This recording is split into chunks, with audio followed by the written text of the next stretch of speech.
Assalamualaikum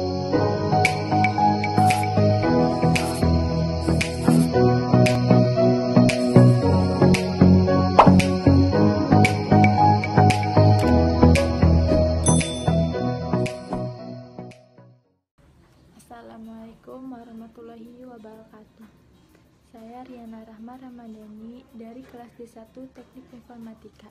Di sini saya mau melanjutkan tentang materi yang telah disampaikan oleh rekan saya di video sebelumnya.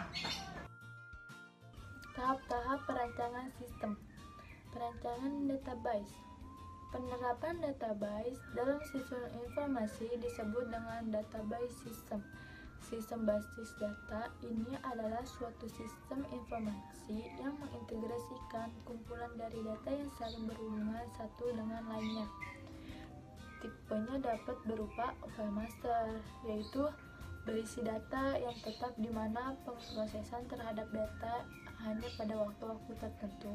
Contohnya, file referensi, yaitu data yang tetap di mana pengelolaan terhadap data tersebut memerlukan waktu yang lama, dan file dinamik, yaitu data yang ada dalam file berubah tergantung transaksi.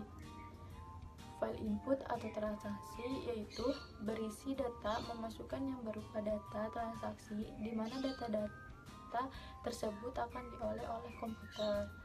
File laporan berisi informasi yang akan disampaikan. File sejarah atau arsip yaitu berisi data masa lalu yang sudah tidak aktif lagi, tetapi disimpan untuk keperluan masa dating. File backup atau pelindung berisi salinan data-data yang masih aktif di database pada suatu waktu tertentu. File kerja atau temporary file adalah berisi data-data hasil pemrosesan yang bersifat sementara. File library berisi program-program aplikasi atau utility program. Mengakses file yaitu metode yang menunjukkan bagaimana suatu program komputer akan membaca record-record dari suatu file. File dapat diakses dengan dua cara, yaitu yang pertama dengan cara urut, yaitu merupakan file dengan organisasi urut dengan pengaksesan urut pula dan direct. Yang kedua, secara random atau langsung, merupakan file dengan organisasi acak dengan pengaksesan langsung. Ada juga organisasi file, yaitu pengaturan dari record secara logika di dalam file dihubungkan satu dengan yang lainnya. Langkah-langkah perancangan database secara umum. Yang pertama, menentukan kebutuhan file database untuk sistem baru. Yang kedua, menentukan parameter dari file database. Ada juga perancangan kontrol. Perancangan kontrol tujuannya agar keberadaan sistem setelah diimplementasi dapat memiliki keandalan dalam mencegah kesalahan, kerusakan, serta kegagalan proses sistem. Dan ada juga perancangan jaringan.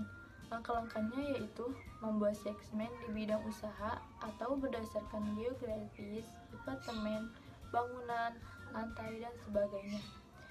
Membuat sebuah model LAN, mengevaluasi LAN untuk menentukan apakah mereka cocok untuk tiap segmen di seluruh usaha, interkoneksi segmen-segmen jaringan. Dan yang terakhir, tahap-tahap perancangan sistem.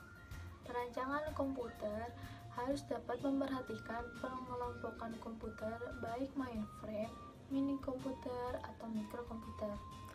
Tekanan-tekanan perancangan sistem informasi harus diperhatikan sejumlah tekanan desain. Yang pertama ada integrasi, yang kedua jalur pemakaian atau sistem, yang ketiga tekanan persaingan, yang keempat kualitas dan kegunaan informasi, yang kelima kebutuhan sistem, yang keenam kebutuhan pengelolaan data, yang ketujuh faktor-faktor organisasi, yang ke-8 kebutuhan biaya efektivitas, yang ke-9 faktor-faktor manusia, dan yang ke-10 kebutuhan pelayanan.